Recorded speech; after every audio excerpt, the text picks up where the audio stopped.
A arrecadação com recursos do petróleo deve bater um recorde ainda neste ano na gestão de Jair Bolsonaro. Conta pra gente, qual é o valor arrecadado, hein? É muito, mas muito dinheiro, Daniel.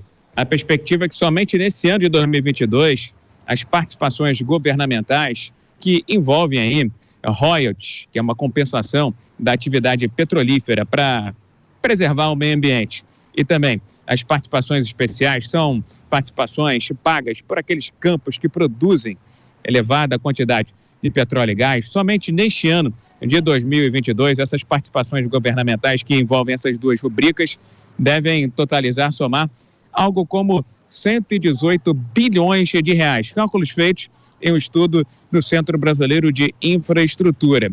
Durante o governo Bolsonaro, as participações governamentais devem totalizar algo nunca antes visto na história de um governo brasileiro.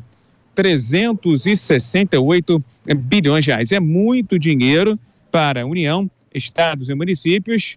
O governo federal fica com um quinhão um pouco maior, normalmente, um pouco menos os governos estaduais e também um pouco menos os governos municipais. Mas 118 bilhões é a perspectiva para esse ano de 2022 e 368 bilhões durante o mandato do presidente da República, Jair Messias Bolsonaro. Por que esses números, essas cifras são estratosféricas, são gigantescas? Barril do petróleo no mercado internacional, durante o governo Bolsonaro, chegou a operar acima dos $100. O dólar frente ao real também contribuiu.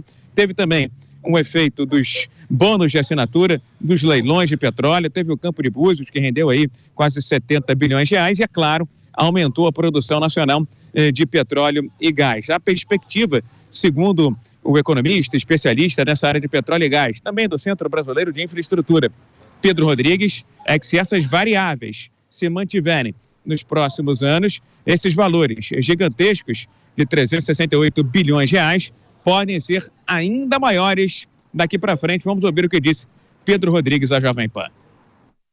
O volume de recursos arrecadados nos últimos 4 anos no setor de óleo e gás em participações governamentais, que são as participações especiais mais os royalties, esse grande volume se deu basicamente em razão do aumento da produção de petróleo brasileira e do preço do petróleo no mercado internacional ter chegado em vários momentos acima dos $100, que contribuiu muito para que o Brasil tivesse esse volume de arrecadação nas participações governamentais.